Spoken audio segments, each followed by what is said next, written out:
and it really has some get up and go. Honestly, for the time period, this was a very fast motorcycle.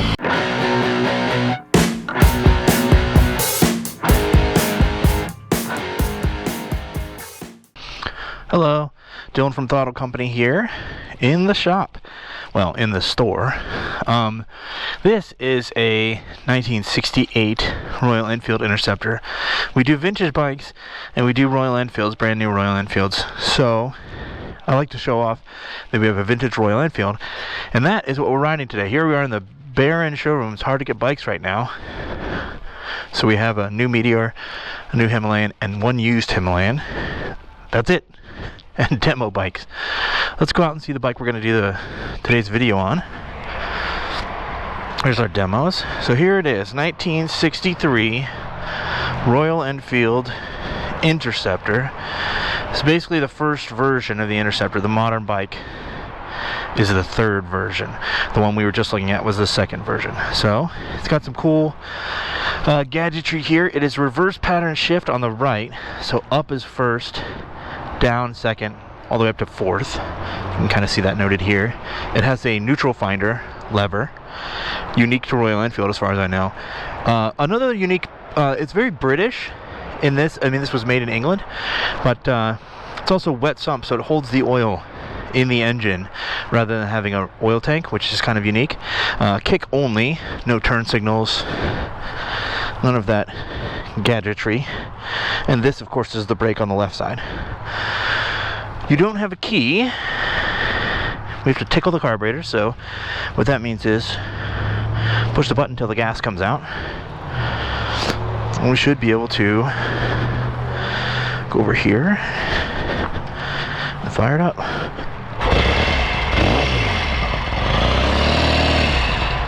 Oh, killed it.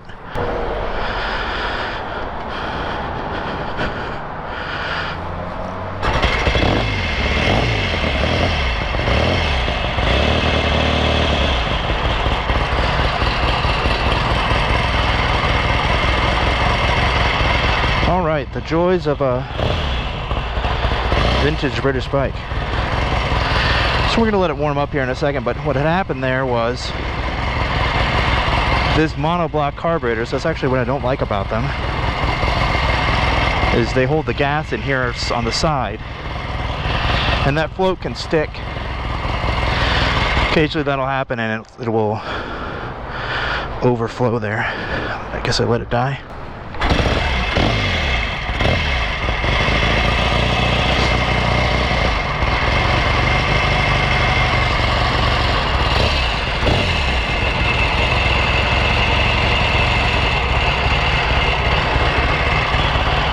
Okay. Yeah, on a British bike you can't be in a hurry. So we got it going there.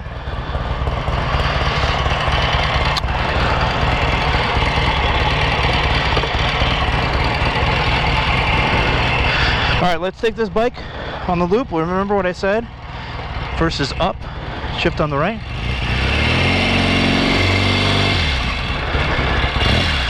Go over here.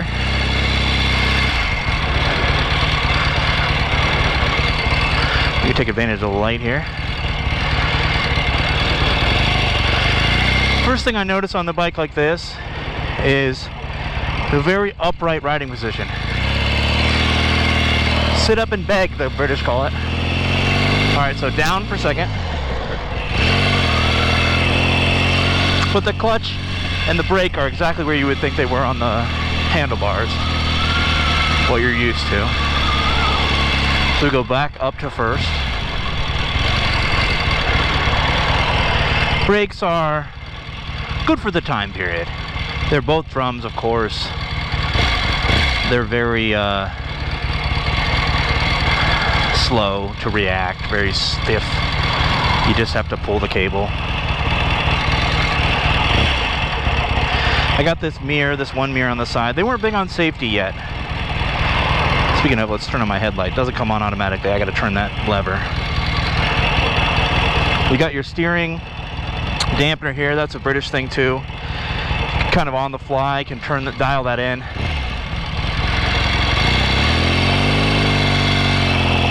But yeah, I'm very upright.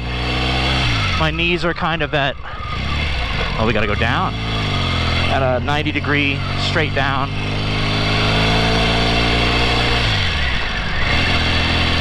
I love the reverse shift. It's tough. I've talked about it maybe in another video, but it's tough to go back and forth. The right side, left side shift is not that hard to go back and forth between different bikes, but the up and down, that's what makes it hard. So if I want to take this turn in second, I'm pulling up, and I went down from third to second.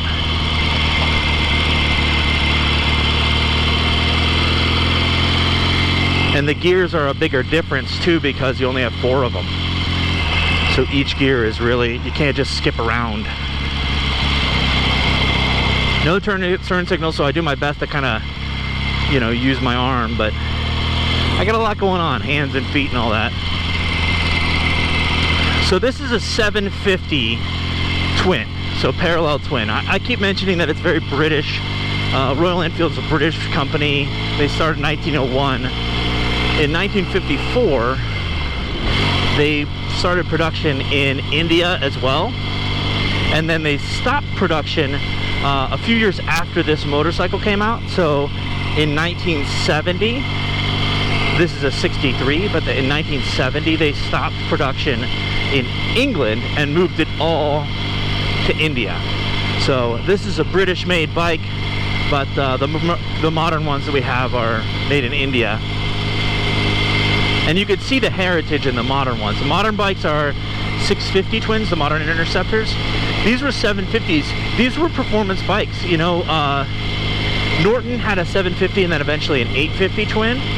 But Triumph and BSA, kind of the other British manufacturers, at this point in time, they only had 650s. So did Norton.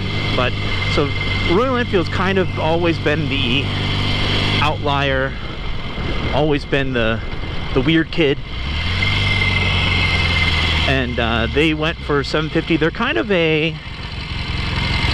like an upscale brand. Like, you can see the beautiful castings and the fact that it was a higher displacement,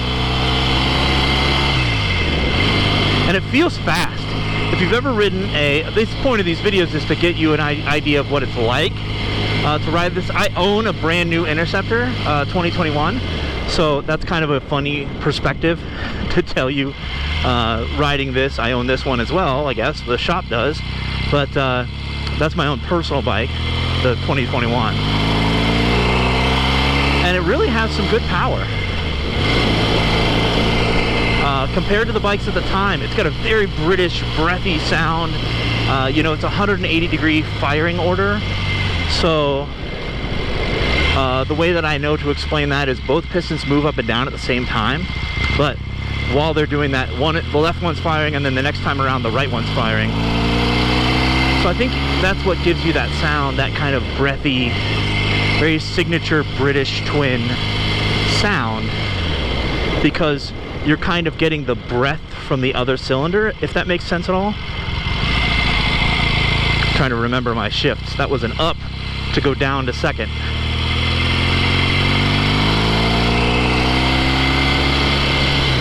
And the brakes are rough. I'm noticing, I'm used to taking this, especially on an Interceptor, a new Interceptor, or a new twin, and this road, the brakes especially on this bike are noticeably inadequate. Here we go with the downshift, down caps. You can really hear it. We're up to an indicated almost 60 miles an hour. And it really has some get up and go. Honestly, for the time period, this was a very fast motorcycle. I'd read an article recently that's saying that the 62 BSA was the fastest tested motorcycle at the time. I don't see how it could have been faster than this, honestly. I've ridden bikes of that period. We have a 65 and a 66 in the shop right now, BSA 650. This is much faster than those. Same kind of 4-speed transmission, same basic architecture of the British twin, 180-degree firing order thing. But 750 cc's, there's no replacement for displacement. That's that old saying. And you just really notice it on this one.